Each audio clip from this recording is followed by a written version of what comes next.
closure of Kellingley coal mine in Yorkshire is raising far more questions than answers. We have to question why it is that at a time when we are importing 44.8 million tonnes of coal and 18 million tonnes of that is coming from Russia, a very politically unstable part of the world at the moment, why we would be closing a coal mine like Kellingley. Our gas supplies are diminishing at a rate of 7% a year, and therefore we are having to import gas on a massive scale, and we are importing between 11 and 12 billion cubic meters of gas into this country every year from Russia. And as I speak, Vladimir Putin is saying that European supplies of gas are in danger because of the situation in the Ukraine. Over the past 30 years, we have destroyed our coal mining industry, and we have no energy policy whatsoever. We're constantly threatened by blackouts whenever there's a bad winter, and we have nothing to rely on because our coal industry has gone and our gas industry is diminishing rapidly, leaving us at the mercy of foreign importers of coal. Now, this is the site of a coal mine I used to work at. This is where the shaft was. Went down into the ground, carried miners down to get the coal out. This colliery, Parkhill Colliery on the outskirts of Wakefield, closed in 1982.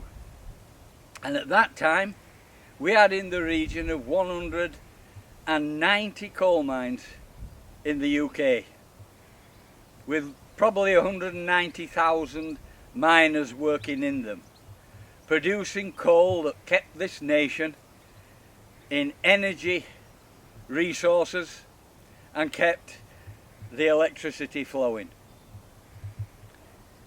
It's absolutely disgraceful that during the 1980s we had a government that set to, for vindictive reasons, to smash the British coal industry. And that government left us dependent on foreign imports of coal and gas. And now we are net importers of energy into this country. And there's a coal mine at Kellingley, not far from here, that is now threatened with closure. One of the 3 remaining coal mines that we have in this country. Kellingley has got vast coal reserves. There's absolutely no need for Kellingley to close. And the miners at Kellingley have done everything in their power to keep that coal mine open. They have given up wages, they've given up bonuses, and they have given up pension rights.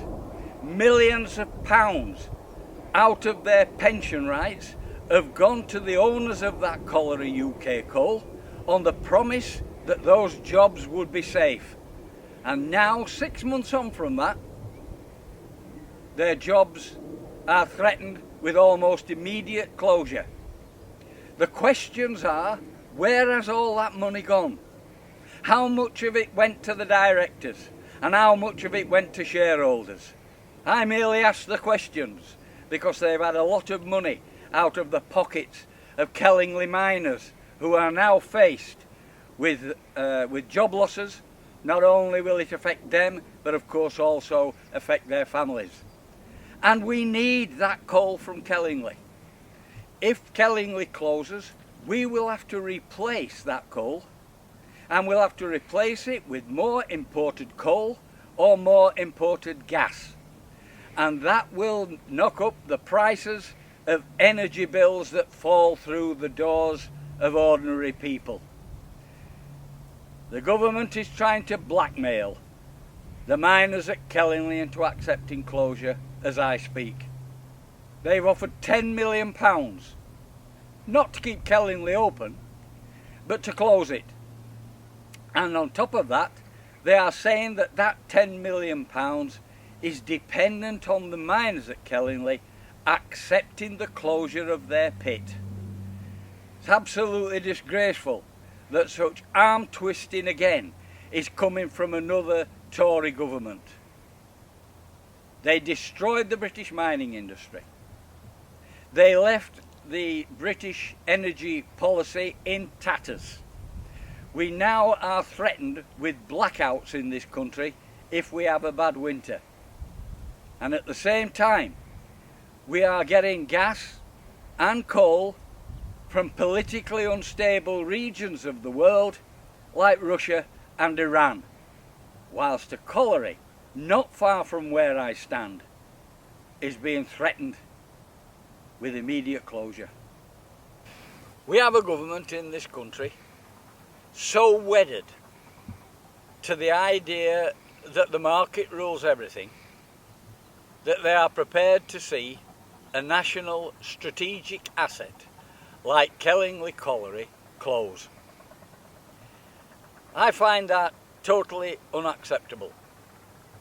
Recently, the government stepped in to save the Eastern Rail Line by nationalising it.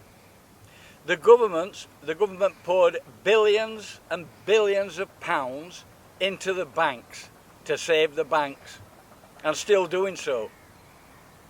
The Royal Bank of Scotland received billions of pounds from the British government that now owns 81% of it, and it's still failing. Lloyds Bank was another. I say what was good enough for the Eastern Rail Line and what was good enough certainly for the banks is good enough for the miners at Kellingley who have done their bit. They have put millions and millions of pounds of their own money into the coffers of UK Coal, the private owners, on the promise that they would keep their pit open. But the British taxpayer will pick up the bill now for the closure of Kellingley, one way or the other, either by paying for increased imports of coal and gas, or when their electric bills fall through the door.